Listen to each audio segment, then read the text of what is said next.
Bienvenue à tous dans cette session spéciale Think Tank.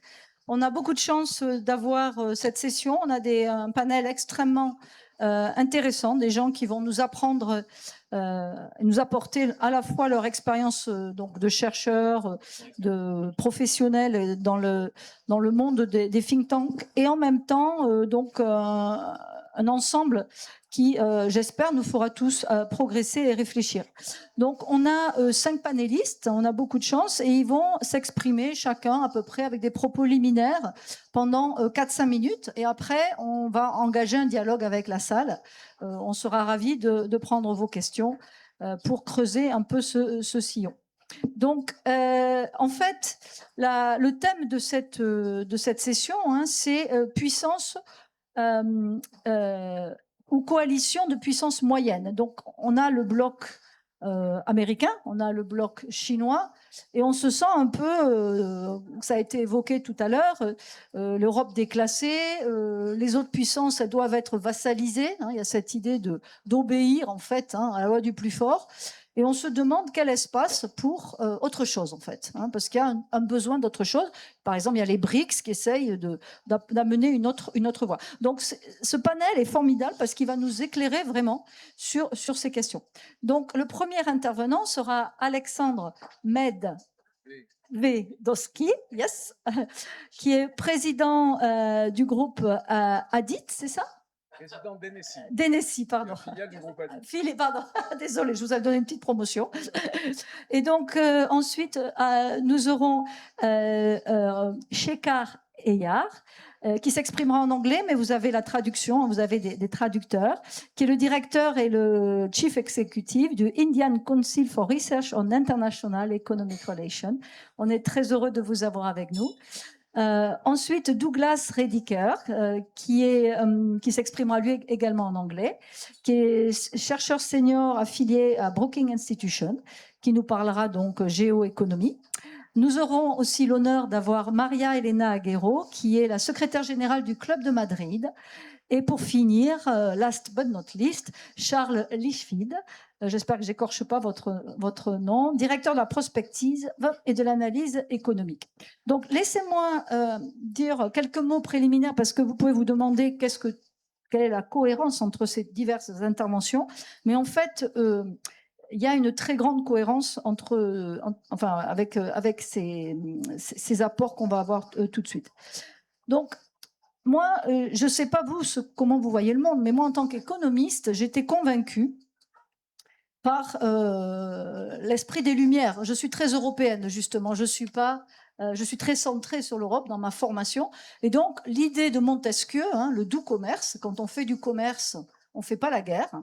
C'est ça qui a nourri ma vision en tant qu'économiste. Donc, un monde globalisé où on échange les uns avec les autres et où on converge sur des familles avec 2 enfants, des valeurs démocratiques. Donc, il y avait cette idée d'universalisme, mais qui est en fait très centrée sur l'Europe. C'est une vision européenne du monde. Et je dois dire et donc la construction européenne, c'est ça. On s'est fait la guerre pendant des années. On va faire un grand marché unique. On ne se fera plus la guerre. C'était vraiment ça l'idée. Et puis, il y a eu Angela Merkel qui a fait un pipe entre la Russie et l'Allemagne pour transporter du gaz. Et il y a eu la guerre en Ukraine. Et ça, je dois dire, on peut faire du commerce et se faire quand même la guerre. Donc ça a été un choc pour moi. Et je pense que ce qu'il y a derrière, c'est un affrontement aussi de valeurs, de vision du monde et de mépris un peu justement des ex-puissances coloniales sur le reste du monde. Donc, on a de la chance puisque Alexandre va nous parler un peu, va avoir une perspective, il a une hauteur de vue et nous parler un peu d'où on vient depuis la fin de la Seconde Guerre mondiale et des évolutions qu'on a eues.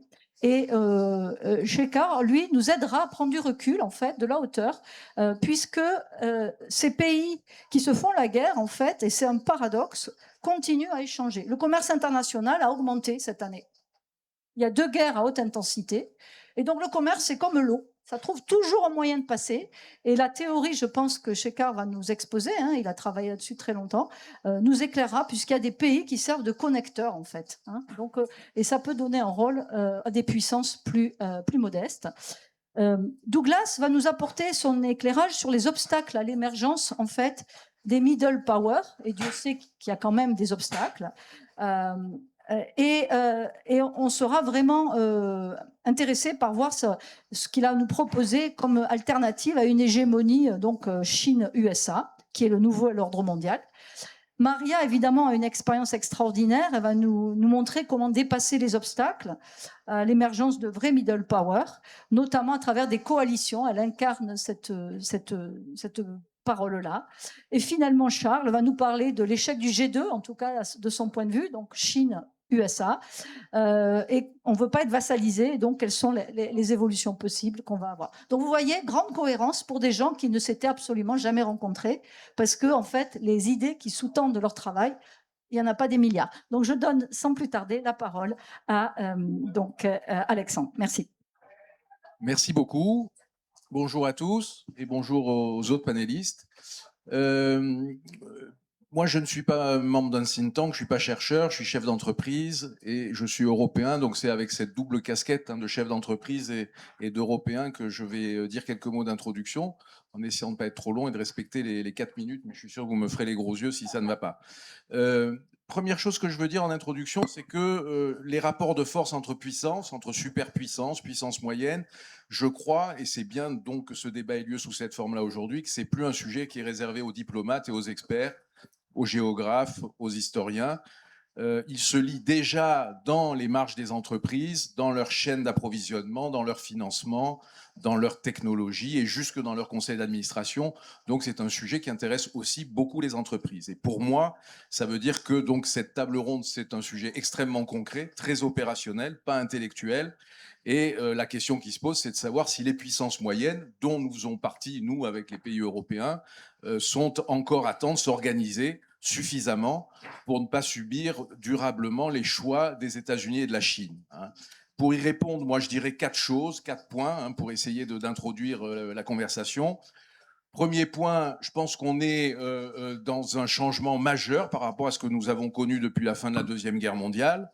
Je dirais que après les 2 guerres mondiales, les nations européennes dont nous faisons partie ont su passer de l'état de nation impériale et belliqueuse à celui de pays démocratiques, pacifiques, coopérant entre eux, privilégiant une intégration toujours plus poussée, commerciale, monétaire, politique. C'est la naissance de l'Union européenne, jusqu'à la création de son premier cercle, la zone euro, et que cet acquis, finalement, a fait longtemps accepter aux pays européens leur statut de puissance moyenne, notamment un pays comme la France.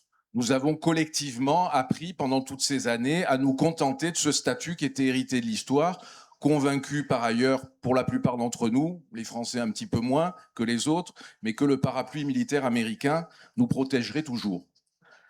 Jusqu'au Brexit 2016, c'est pas si vieux, c'est 10 ans, à la première élection de Trump, novembre 2016, à la guerre déclenchée par la Russie en Ukraine, plus récente, février 2022, l'Union européenne a en plus donné le sentiment de tirer son épingle du jeu international. Véritable coalition de puissance moyenne, tout attaché aux institutions multilatérales du monde, d'après 1945, comme à l'application des grands principes du droit international. C'est tout ceci dont nous voyons aujourd'hui, dans cette dernière décennie, l'effondrement. Le cadre intellectuel et opérationnel de l'après-1945 s'est complètement effacé au profit d'une montée en puissance conflictuelle des États-Unis et de la Chine. Et cette compétition que nous vivons aujourd'hui de ces 2 superpuissances, elle s'affiche dans tous les domaines économiques, financiers, technologiques, militaires, normatifs. Et donc, forcément, pour les entreprises que nous sommes, c'est évidemment un défi de taille. Nous devons apprendre de nouvelles règles explicites, implicites, d'un nouveau jeu qui est beaucoup plus agressif, beaucoup plus compétitif, parfois sans règles, avec une remise en cause profonde qui peut dévaster nos industries. On est en train de le vivre aujourd'hui, par exemple, avec l'industrie automobile européenne.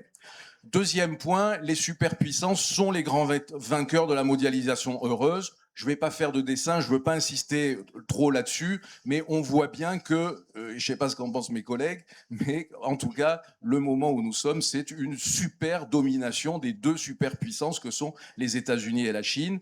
Et si on n'y prend pas garde et si on n'est pas capable de réagir, nous notamment en Europe, ça va durer sûrement longtemps. Et c'est vrai de leur domination technologique, c'est vrai de leur capacité à imposer des règles, extraterritorialité, c'est vrai comme dans leur capacité à financer massivement leur croissance, leurs investissements. Comme l'a rappelé il n'y a pas tellement longtemps le Premier ministre canadien Mark Carney à Davos, les puissances démocratiques et moyennes doivent revoir toute leur doctrine nationale et d'alliance, et il a lui-même appelé à ce qui est l'objet de cette table ronde, c'est-à-dire à des alliances de puissance moyenne.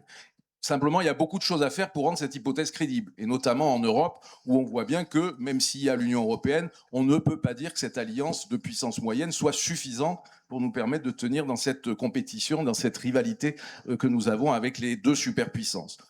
Troisième point que je voudrais indiquer dans mon introduction, dans mes propos introductifs, c'est que le combat, il commence dans nos têtes.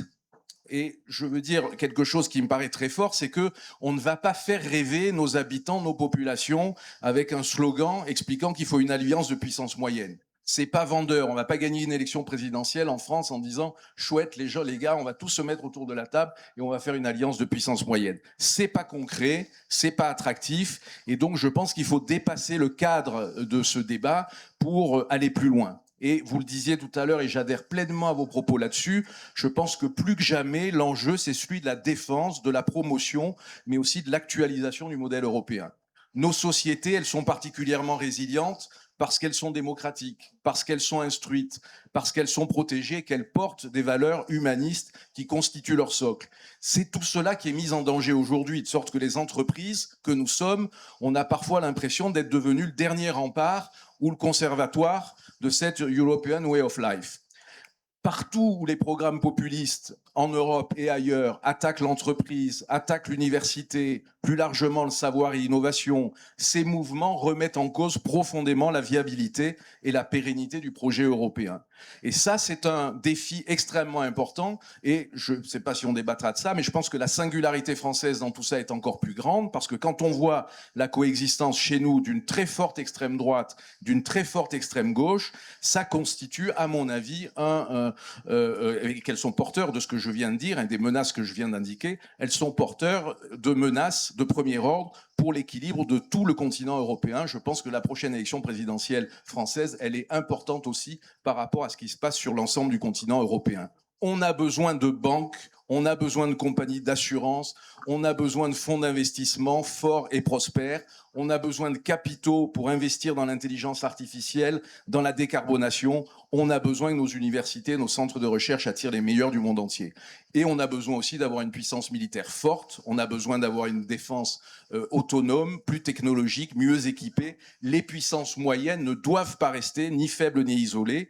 Et comme l'a dit récemment le chef d'état-major des armées françaises, Fabien Mandon, au Congrès des maires de France, il faut aussi admettre parfois que l'emploi de la force soit nécessaire. Dernier point, c'est que nos entreprises ont un rôle éminent à jouer dans le réarmement du continent européen. Nous, chefs d'entreprise, nous devons nous prendre en main. Nous sommes concernés, les dirigeants, les collaborateurs, la gouvernance, les actionnaires, la sous-traitance. Je pense que l'heure est à une forme de mobilisation générale dans les entreprises afin que chacun prenne conscience que la dialectique superpuissance-puissance moyenne ne nous est pas favorable. Et donc, il faut que les entreprises soient en permanence dans l'anticipation, dans la connaissance du monde, que les chefs d'entreprise dépassent leur simple statut de chef d'entreprise pour être acteurs de la mondialisation et pas laisser ça uniquement au gouvernement et aux États. Je pense que c'est cela un défi. Si on ne réarme pas avec des entreprises solides, avec des technologies maîtrisées, si on n'a pas des dirigeants capables d'entrer dans les rapports de force, eh bien on ne va pas réarmer un continent avec des déclarations ou des incantations. À défaut, l'Europe ne sera pas une coalition de puissance moyenne, mais qu'un grand marché ouvert aux prédations des autres. Merci beaucoup. C'était très clair. So now, Shekhar, please. Okay, thank you. Let me start by apologizing. D'abord, je voudrais m'excuser, je ne peux pas m'adresser à vous en français. Je dois noter que c'est la première fois que j'ai parlé à un public avec un casque sur mes oreilles. Quand vous parlez, vous pouvez l'enlever, monsieur.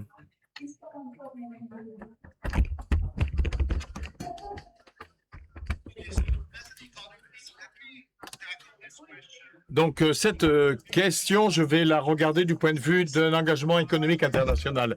Il y a un chantiment nouveau qui s'appelle la géoéconomique, qui est en fait consiste à examiner quelqu'un de ces questions des gens, et la littérature dans laquelle je me travaille mesure les distances géopolitiques sur la base. Est-ce qu'on peut avoir un brevet aux États-Unis? Donc, il y a un trio de scientifiques politiques de l'Université de Johnston qui mettent en place une base de données qui regarde les États-Unis, les schémas de vote. Et donc, on regarde les distances géopolitiques entre deux pays et où n'importe quel... c'est un ensemble de données très intéressant parce qu'il y a des variances de temps ainsi que des 183 pays. D'un point de vue, c'est beaucoup plus granulaire que de développer. Excusez-moi, est-ce que quelqu'un peut demander à l'orateur de parler dans le micro, s'il vous plaît? Merci, j'ai beaucoup de mal à l'entendre. C'est quelque chose que... Il faut tenir le micro devant lui, il l'agite dans tous les sens, je ne peux pas le suivre. Non, mais c'est très difficile pour le suivre. Voilà, il faut qu'il tienne le micro devant sa bouche qui ne bouge plus. Donc ça, c'est vraiment l'essence fondamentale de du travail des géoéconomistes. Il y a un certain nombre de chercheurs économiques qui ont constaté que tous les engagements bilatéraux économiques travaillent sur des bases géopolitiques. Le commerce, les investissements directs étrangers, les investissements dans les portefeuilles, bien sûr, ça s'applique également aux flux bancaires transfrontaliers. Ils sont tous impactés par la distance géopolitique qui semble être plus importante que la distance géographique, qui a augmenté en importance à un taux plus élevé que la distance géographique. Donc, ce phénomène s'appelle la fragmentation géoéconomique. Et beaucoup d'universitaires réfléchissent à ce qu'il se passerait s'il y avait une découplage de l'économie géopolitique. On pourrait avoir 16 à 12% de perte de GDP en fonction du détail de découplage, que ce soit limité, que ce soit un procès de transfert de technologie, d'investissement et bien sûr d'autres phénomènes plus larges. Visiblement, c'est quelque chose qui doit être assez inquiétant, qui est inquiétant.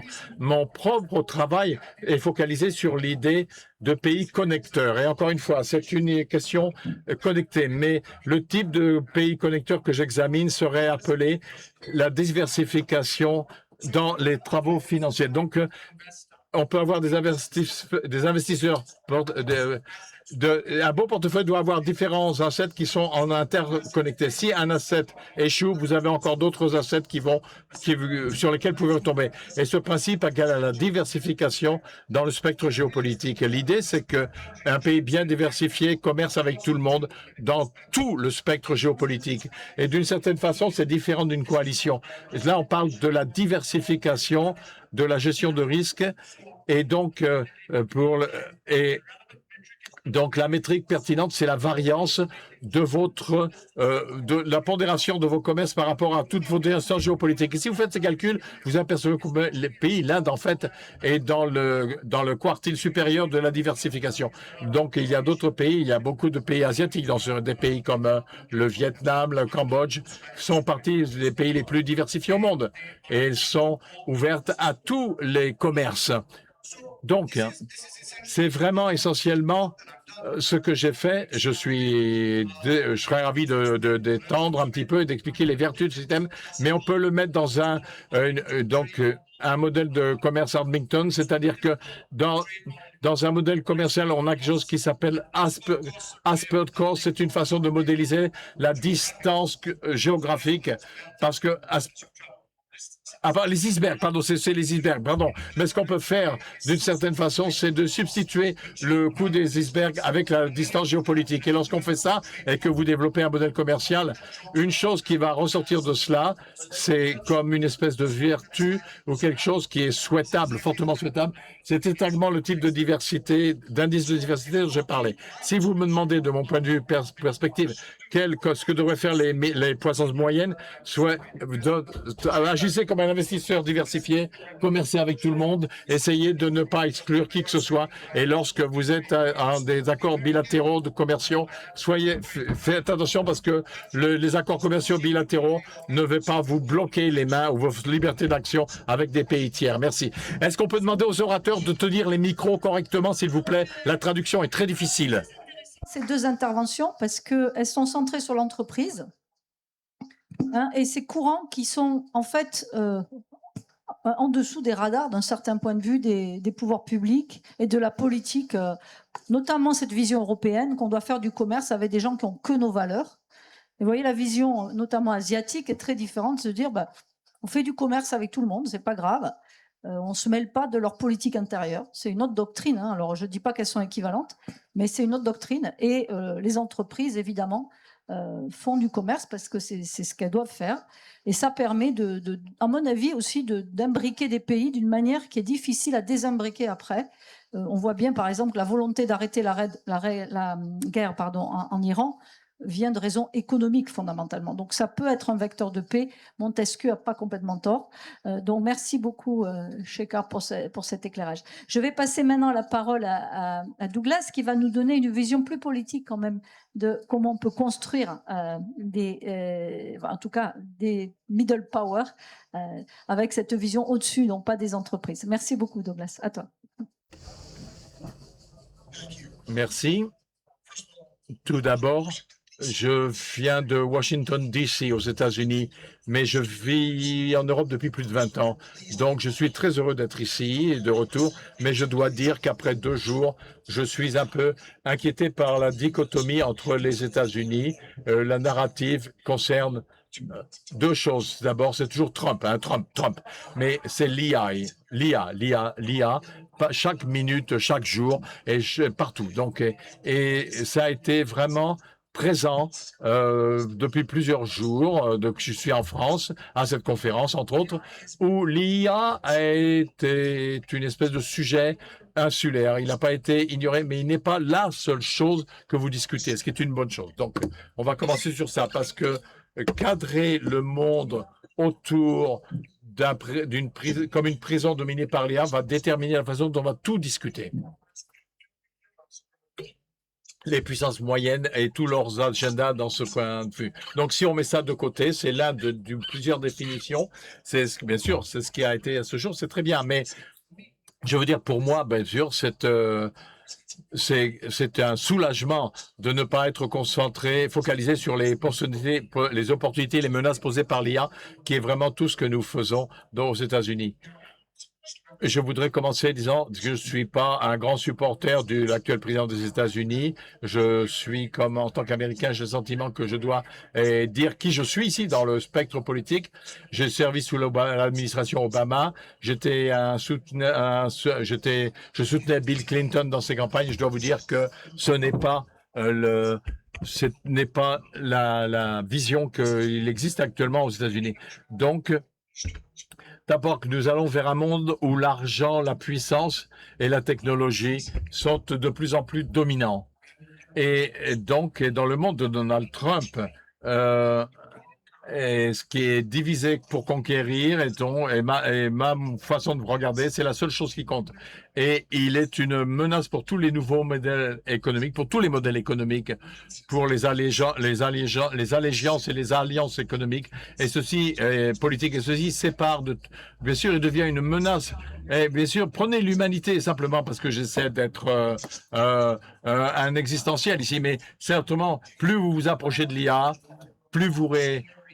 plus effrayant vous constatez de ce que ça peut faire et ce que c'est probablement faire si on maintient les modèles existants actuels. Donc, nous vivons dans l'état d'esprit de Donald Trump aux États-Unis au moins. Et bien sûr, ceci, c'est les États-Unis, la Chine comme superpuissance et puissance moyenne. Qu'est-ce qu'ils peuvent ou devraient faire en réponse? Mais nous vivons dans un monde où la dominance des pouvoirs, les pouvoirs mondiaux, c'est la Chine et les États-Unis. Hier soir, tout le monde parlait de la puissance de l'Union européenne. Donc, bon, c'est vrai que l'Europe peut être un bloc, mais ce que j'ai entendu ce matin, des orateurs disaient que les accords commerce entre l'Europe et les États-Unis représentent une situation qui est l'Europe se soumet à la pression américaine. C'est une chose de dire que l'Europe a un bloc commercial qui devait être équivalent à la Chine et les États-Unis, mais on va voir si ça se manifeste dans l'action. Donc, middle power ont la capacité de se regrouper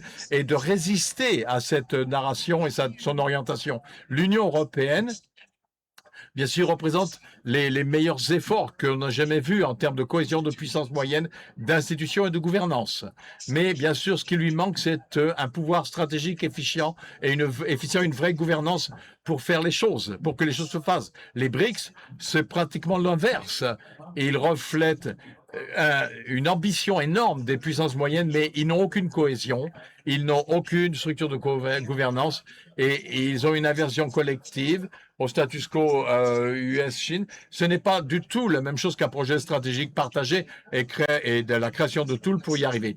Donc, du côté des BRICS et des US, la différence est frappante. Les puissances ne représentent pas ils ne peuvent pas défier la Chine ou les USA. Et c'est difficile d'avoir des pays qui ont été rivaux pendant des générations, des siècles, pour qu'ils arrivent à des compromis, au compromis nécessaire pour arriver à une voie cohérente stratégique. Et ceci est extrêmement inquiétant dans deux domaines, l'IA et bien sûr la finance. Et ce sont les domaines où les puissances middle sont en risque, parce que l'IA nécessite de la vitesse, de la rapidité. Quand vous prenez le journal à Washington tous les jours, le quotidien, c'est extraordinaire de voir où on était il y a 6 semaines, 6 mois, 2 ans, où on est aujourd'hui, donc, et où nous on va. Et dans l'IA et la technologie, ça va à une vitesse phénoménale. Et donc, il y avait un magazine en décembre qui disait que l'Europe devait agir parce que sinon, on allait avoir une crise européenne. Et donc, c'était 6 mois. Et la crise est beaucoup plus accélérée aujourd'hui qu'elle n'était quand j'ai écrit mon article. Donc, et dans la finance, l'Union européenne, et je le dis partout où je vais lorsque je fais un propos en Europe, je le dis, le FMI a publié un article en 2003. La zone euro pouvait représenter 15% du GDP Europe pour les actions européennes sans coût agrégé de coûts, sans les coûts agrégés. Donc 15% du PIB de l'Europe, c'est 3 trillions de dollars. Et lorsque vous entendez tous les paroles sur les coûts, avantages et les sacrifices, etc., que tout le monde doit faire en France, en Europe et ailleurs, donc imaginez ce que vous pourriez faire avec 3 trillions d'euros en capital. Donc, c'est sans coût, c'est-à-dire qu'il n'augmente pas le coût de quelque autre pays dans la zone pour le faire. Donc, mais nous savons qu'il y a des pays en Europe qui refusent, en fait, de se mettre d'accord à un instrument d'emprunt commun. Et je le dis ici, lorsqu'il y a l'AI ou la finance, les deux domaines sur lesquels je me concentre, la capacité à monter en échelle et à attaquer le status quo actuel de la Chine et des USA est là. Et la question, c'est est-ce qu'il y a une volonté collective pour le faire? Et malheureusement, aujourd'hui, je ne vois pas cette crise qui reflète une action. Merci beaucoup. Well, there are a lot of... Il y a beaucoup d'avantages si on est en mesure... Pardon. Donc, il y a de très grands bénéfices si l'Europe devient mieux coordonnée, hein, on vient de l'évoquer, mais on n'a pas les solutions, en fait, pour l'instant. On a les entreprises qui sont en sous-main, qui font leur business. L'Europe, il y a beaucoup d'obstacles, beaucoup de gains, mais beaucoup d'obstacles. Et donc, je vais donner la parole, évidemment, à Maria, qui va nous proposer des solutions, hein, parce que son action quotidienne, hein, avec le Club de Rome, c'est précisément ça. Club de Madrid. Pardon, Club de Madrid, pardon, excusez-moi. Non, je suis allée en Italie il n'y a pas longtemps, c'est pour ça, excusez-moi, bien sûr. Et donc, qui va nous proposer des solutions qui sont... Parce que pour l'instant, c'est un peu triste, hein, ce qu'on entend quand même. Il faudrait qu'on ait un peu d'espoir. Comment on peut faire? Donc, et vous pouvez bien sûr vous exprimer en anglais, il n'y a pas de souci. Pardon. No. Merci. Je vais parler anglais, ce sera plus facile pour moi, dit madame. Mais Carlos, désolé, mais il y a toujours un principe de confusion entre le Club de Madrid et le Club de Rome. Voilà, bon. Le Club de Rome, certainement, a d'autres solutions. Je pense que il est important de faire un pas en arrière et de regarder le fait que le concept de puissance moyenne n'est pas nouveau. On en entend beaucoup parler, on en a beaucoup entendu parler dans les derniers mois en raison du discours du Premier ministre canadien à Davos. Mais ce n'est pas quelque chose de nouveau en termes de concept. Ça a été utilisé, il y a eu des références à cela pendant la guerre froide, parce que pendant la guerre froide, on avait une confrontation bipolaire, précisément entre les États-Unis et la Russie et leurs relations. Mais dans cette période de temps, post-Seconde Guerre mondiale et pendant la guerre froide, il y avait des pays comme le Canada, la Suède ou le Pays-Bas qui étaient en mesure d'avoir une certaine influence qui pouvait vraiment faire bouger un peu les choses dans certains domaines. Mais graduellement, on a vu de l'unipolarité, la montée des États-Unis comme une puissance unipolaire et aux alentours de 2008, et on a commencé à perdre un petit peu une partie de ce power et de cette unipolarité qui s'est déplacée vers quelque chose une situation plus large. Donc, et je dirais pas multipolaire, mais comme discutons aujourd'hui, mais comme une sorte de triangle que l'on a de plus en plus. Donc, on a la Chine, les États-Unis, la Russie, avec cette situation triangulaire. Mais tout ceci n'est pas simplement lié à la crise financière, le Covid, puis la guerre Russie-Ukraine, mais également parce que les États-Unis semblent simplement vouloir se retirer. Et il y avait une réduction, il semble, une volonté politique décroissante pour être comme rôle de puissance, également la paix pour le commerce, également un certain nombre de différents domaines. Donc maintenant, avec le discours à Davos, on voit que il prend cette idée de la puissance mondiale, il l'a fait avancer d'un pas, donc l'ancien ordre ne revient pas, et il semble être très définitif, donc, et très défensif également. C'était plus, soyons clairs, parce que cette situation ne va pas changer véritablement. Donc, si on revient à quelques années en arrière, donc, et il y avait des changements qui se produisaient, qui venaient, mais les anciens pouvoirs se retiraient ou s'éloignaient, ou les nouveaux pouvoirs n'étaient pas encore en place, mais on peut voir dans le cadre de la déclaration de Davos que peut-être il y avait beaucoup plus sur le défensif, donc il faut se protéger. Donc, et de ce point de vue, il a mis en évidence, non seulement pour le Canada, mais pour les puissances moyennes, des réalités. Et le fait de revenir à des références ou à des réflexions de géométrie variable lorsqu'elles étaient flexibles, des alliances flexibles, et des associations plus flexibles, des coalitions plus flexibles basées sur des intérêts partagés. Donc, et ceci, bien sûr, nous ramène aux connecteurs dont Sheka parlait. Donc, mais une chose que Carney n'a pas dit, il n'a pas fait, il a soulevé la question, il a soulevé le problème, mais une chose qu'il n'a pas faite, c'est de dire comment est-ce que ces coalitions doivent être formées.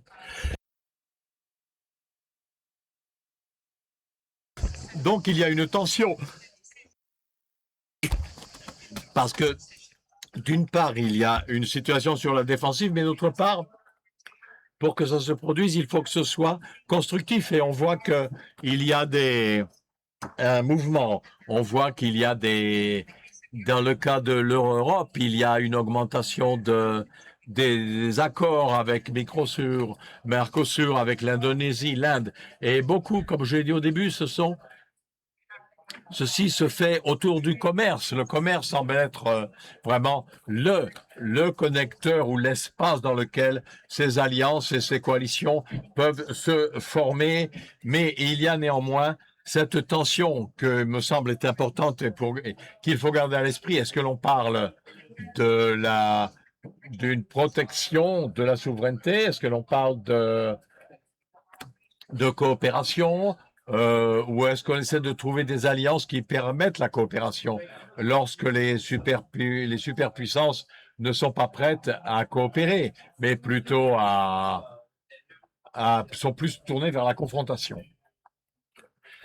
Et lorsqu'on regarde ceci d'un point de vue plus constructif, alors il est évident que cette possibilité que beaucoup, y compris Carney, voient ceci comme une redéfinition des règles internationales et de la gouvernance et de l'architecture internationale. Donc, tout ceci, c'est ce que nous voyons. En ce qui concerne les coalitions, on voit très bien qu'on voit de l'espace pour la coalition, pour les alliances, mais ce n'est pas seulement une question de volonté politique, comme je l'ai dit hier. Oui, on veut travailler ensemble, on veut coopérer, mais c'est également une question d'avoir les capacités institutionnelles, les capacités de gouvernance pour le faire.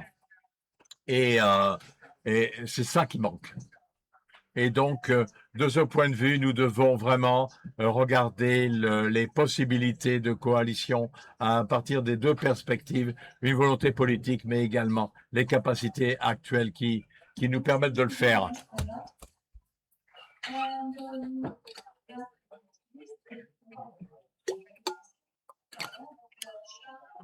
Va nous parler un peu du G2, donc on y revient. En fait, on n'a pas, voilà, on tourne un peu autour de ce couple sino-américain.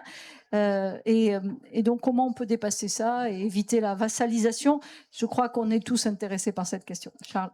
Merci beaucoup. Donc, on revient au français, même si je vis à Washington depuis assez longtemps. C'est un plaisir notamment d'intervenir avec Doug.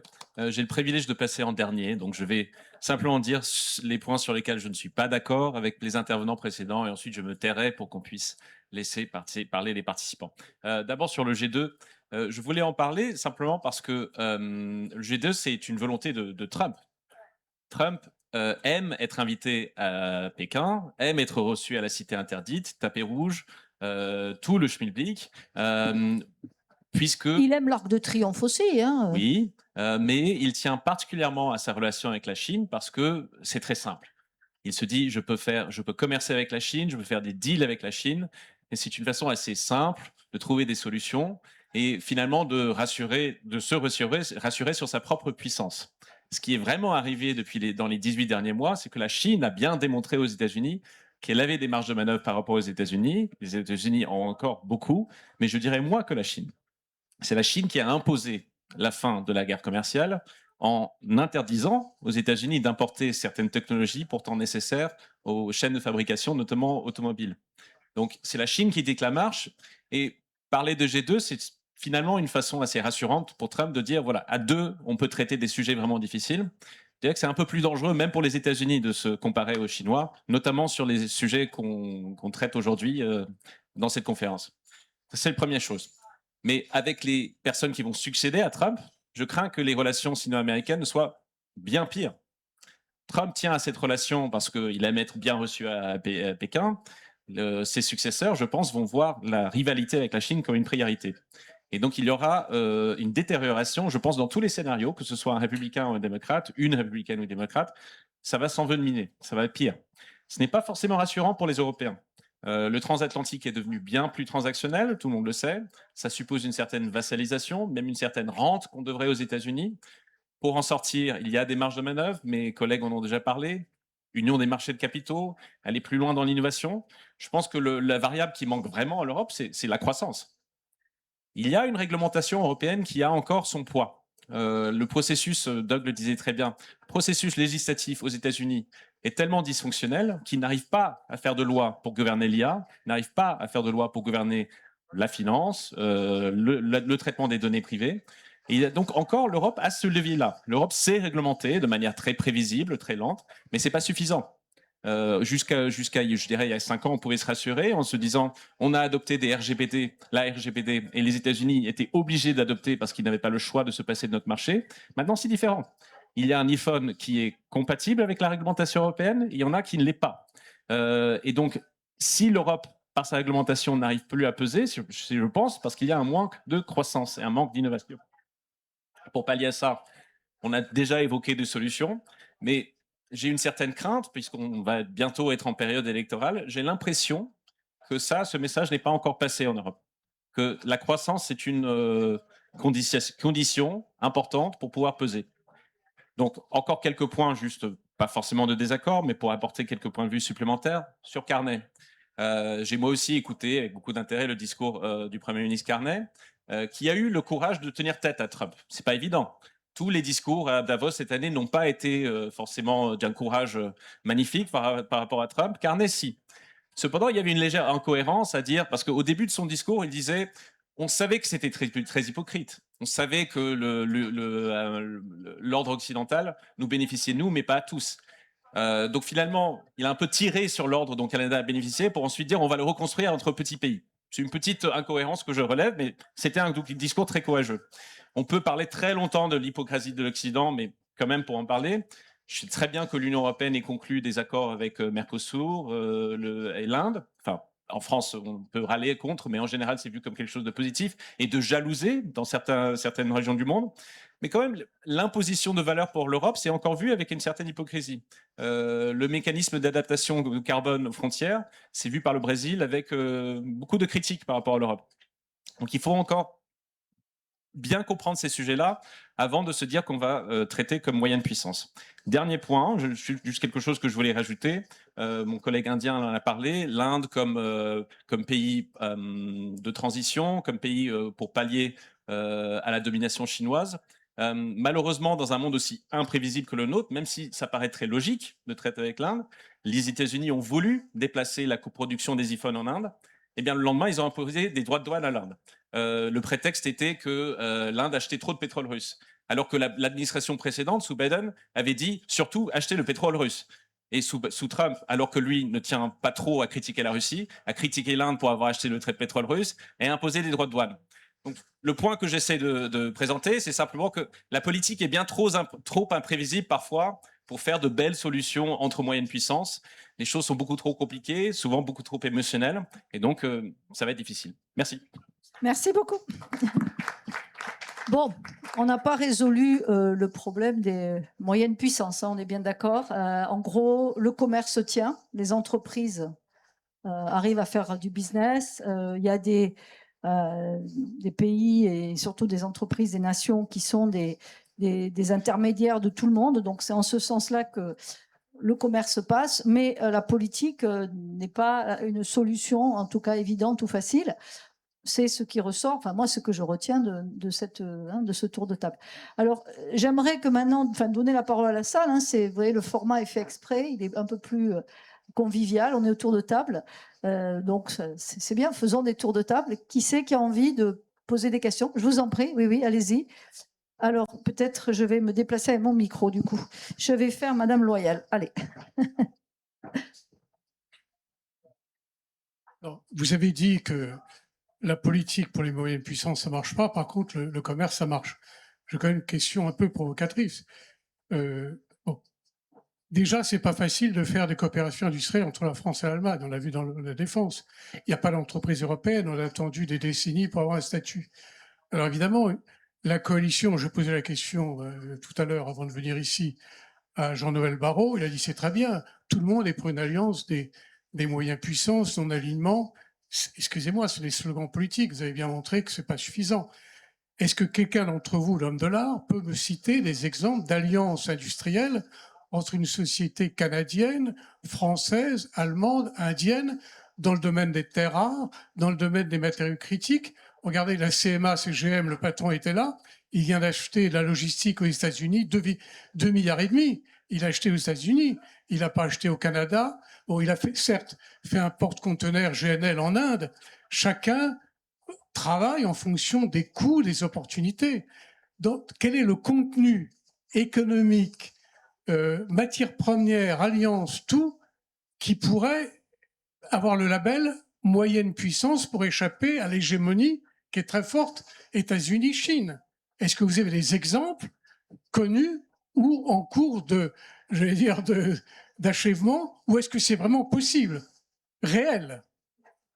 Merci beaucoup. Est-ce que l'un d'entre vous a envie de répondre à cette question? Il n'y a pas de... Moi, je partage votre constat. Hein. Les exemples qu'on peut citer de coopération entre puissances moyennes, et en particulier au niveau européen, portent pas sur les sujets que vous avez évoqués, donc j'ai peine à les citer comme exemple. Mais malgré tout, on en a quelques-uns. Airbus, par exemple, dans le domaine de l'aéronautique, a été un exemple magnifique de coopération entre différents pays, pas simplement la France et l'Allemagne d'ailleurs, mais l'Espagne aussi, et ça fonctionne, ça marche, ça a fait une entreprise formidable qui est de taille mondiale et capable de rivaliser avec Boeing. Dans le domaine des missiles, MBDA, je voyais tout à l'heure, ce matin, en fin de matinée, son président directeur général, est aussi une entreprise de coopération européenne, y compris avec les Anglais d'ailleurs, qui montre qu'on est, de ce point de vue-là, capable de rivaliser ensuite avec les plus grandes entreprises mondiales dans un secteur donné. Mais c'est vrai que ces deux exemples-là cachent un peu la forêt, hein, sont des arbres qui cachent la forêt, et qu'on en voudrait beaucoup d'autres. Et en même temps, on voit bien que toujours dans le domaine aéronautique, l'avion européen, ça fonctionne pas entre les industriels européens, que dans le domaine spatial, c'est super compliqué de faire exister, pourtant dans des technologies dont on a absolument besoin de faire exister la coopération européenne. Vous parliez de la maîtrise des terres rares, des matériaux critiques, etc. Bon, il y a beaucoup de choses à faire. Voilà. Alors, il y a énormément de choses à faire et c'est un champ entier. Moi, ce qui me frappe quand même, c'est que j'ai le sentiment que l'Union européenne, la Commission européenne, un certain nombre de commissaires européens ont pris conscience de tout ça et que depuis quelques années, on essaye de faire des choses intelligentes. Je ne sais pas si Thierry Breton est là cette année aux rencontres économiques d'Aix, mais Thierry Breton a été un grand commissaire européen sur ces sujets-là et a dit des choses très fortes et a initié des choses très fortes, notamment dans le domaine spatial.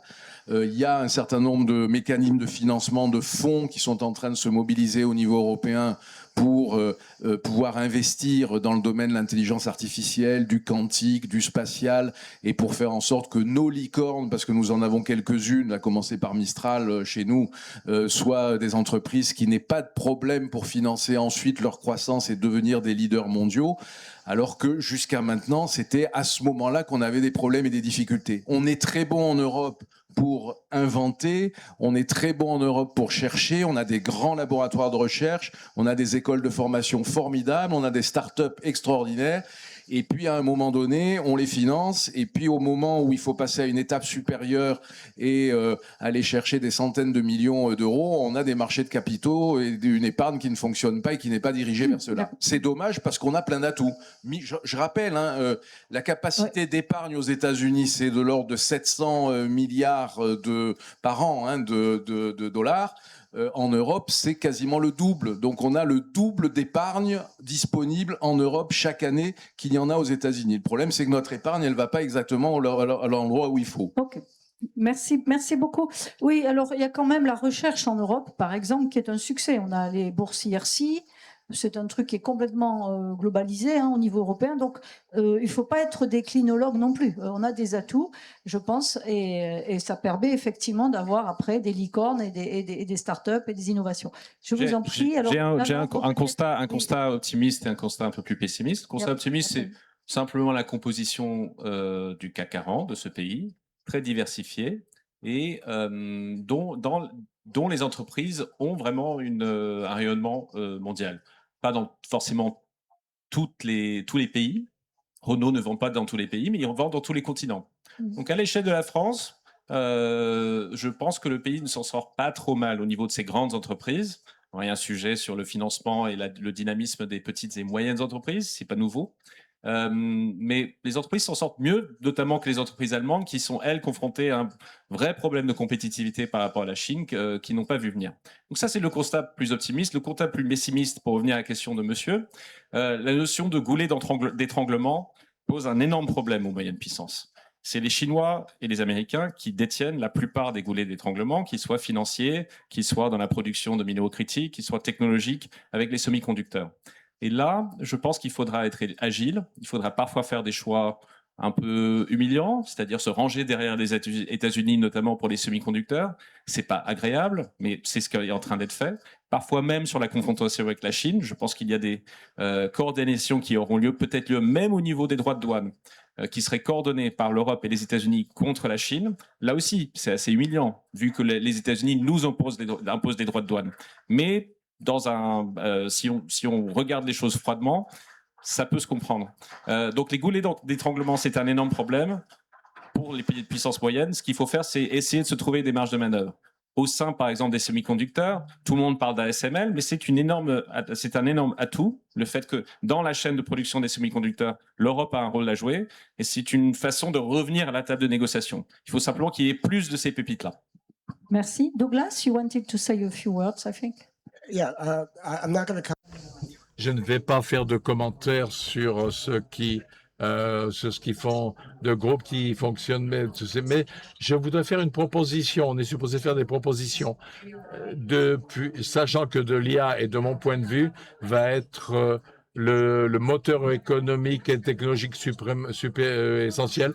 La Chine a annoncé un effort de 1 trillion de yens pour travailler ensemble en technologie. Et ma suggestion, c'est que l'Europe, le Canada et d'autres pays, nous, middle powers, devraient tous se lier à ceci et créer une nouvelle alternative. Ce ne sera pas Mistral, ça ne sera pas fait que les choses faites à la maison, mais l'Europe, le Canada peuvent se regrouper avec Japon, qui a la technologie, le pouvoir et le financement. Et c'est là où moi, je ferai mes efforts pour avoir une action des puissances moyennes qui pourraient agir. Je pense que nous avons une question là-bas. Je veux revenir à quelques-unes des questions qui ont été évoquées, parce que je comprends bien qu'on ne gagne pas l'élection présidentielle de l'année prochaine avec le sujet des middle powers, mais il faudrait quand même penser à redonner espoir, en particulier au peuple européen, pas seulement, mais en particulier,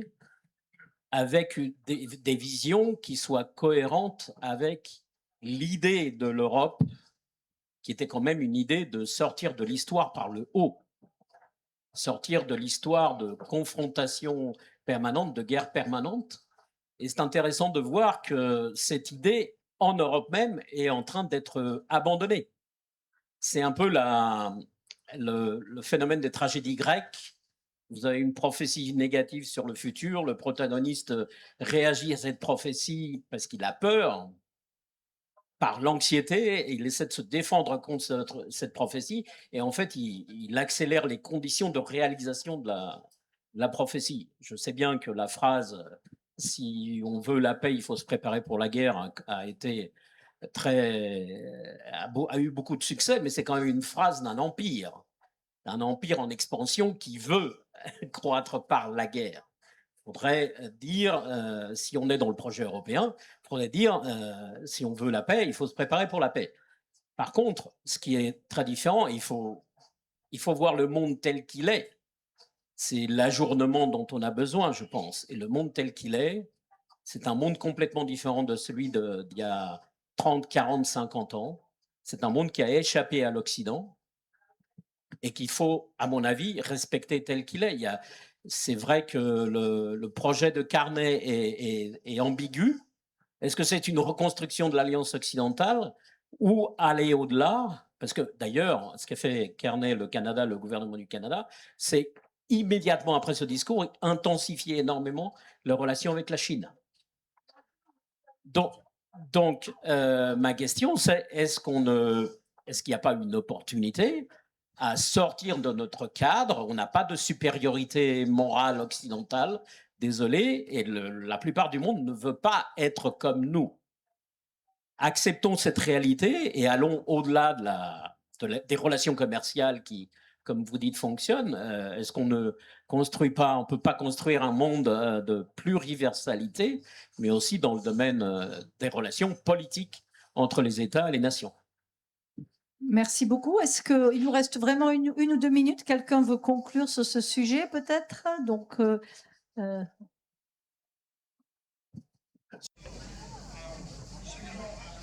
Vous savez, je reviens sur la question des coalitions et comment elles devraient être formées. Mais je voudrais demander de repenser le mot coalition, parce qu'une coalition, par définition, est exclusive. Elle prend les gens à l'intérieur, elle exclut les gens à l'extérieur. Donc, en ce qui concerne quelque chose que l'Europe pourrait faire, c'est une chose que je conseille, c'est d'ouvrir aux investissements directs étrangers de pays comme la Chine.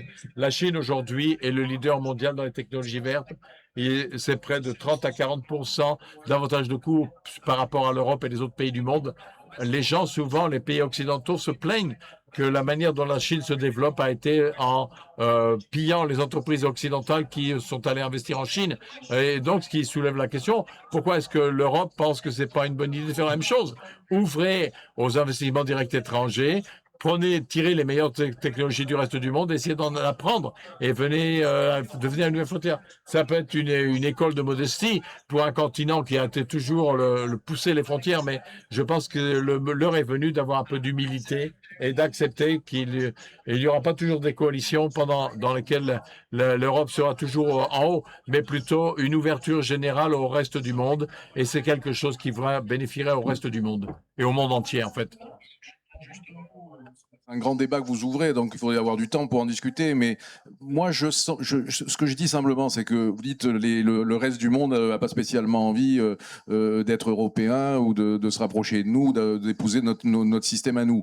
Je pense que le reste du monde n'a pas spécialement envie d'être américain. Et je pense que le reste du monde n'a pas spécialement envie d'être chinois non plus. Voilà. Ce que je dis simplement, c'est que nous, en Europe, tous les acteurs économiques que nous sommes et tous les citoyens que nous sommes, confusément, on est conscient que si on veut exister dans la compétition internationale vis-à-vis des superpuissances que sont les États-Unis et la Chine et résister, on a besoin de plus d'Europe, d'un marché plus intégré, de plus de coopération industrielle, de plus de licornes, de plus de succès, d'un marché de capitaux, etc. On a besoin d'être plus européens que nous le sommes aujourd'hui. Et l'enjeu de l'élection présidentielle, ça sera là-dessus parce qu'il y a des forces politiques Oui, on va pas aller sur l'élection. Ça sera la fin. On a disent le contraire. D'accord. Donc, ça sera le mot de la fin. Plus d'Europe. Je crois qu'on est quand même tous d'accord pour ça. En tout cas, moi, je suis d'accord pour ça. Je vote pour plus d'Europe. Merci à nos panélistes. C'était vraiment intéressant. Merci au public pour les questions aussi. Merci.